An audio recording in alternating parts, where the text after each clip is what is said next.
Hello everybody and a very warm welcome to all of you. अब बारी है एक ऐसा मीठा बनाने की जो बचपन की याद दिलाता है। मैं बड़ी हुई हूँ यम्मी यम्मी नान कताई खाते हुए, मेरी ममा के हाथों की बनाई हुई नान कताई। एंड ट्रस्ट मी, ममा से अच्छी नान कताई कोई बना ही नहीं सकता। I still remember those days.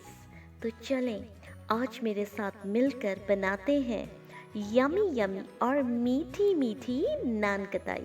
नान कताई बनाने के लिए मैं लूँगी 1 कप ऑफ मैदा। आई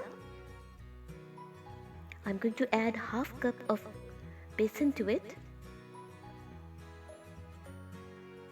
साथ ही साथ मैं 2.5 टेबल स्पून ऑफ रवा लूँगी to make my nankhatais crispy.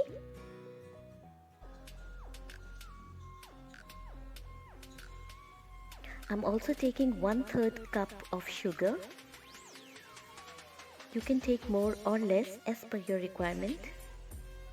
इसमें मैं ऐड कर रही हूँ 1 teaspoon of cardamom powder and 1 teaspoon of baking soda.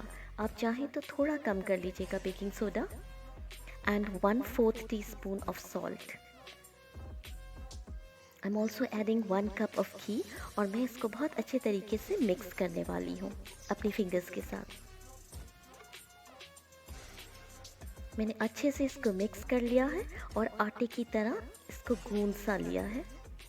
अब मैं इसमें से थोड़ा थोड़ा निकाल के अपनी नान कताई तैयार कर रही हूँ।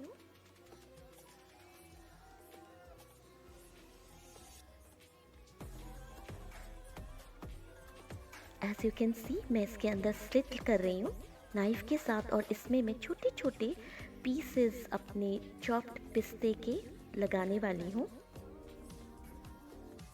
I am going to bake it for 20 to 25 minutes and my yummy awesome mouth-watering naan katai is ready. ये कितनी लजीज है ये तो आपको तभी पता चलेगा जब आप इसको टेस्ट करेंगे। Stay safe, stay healthy, loads of love to all of you. Bye bye, miss you all.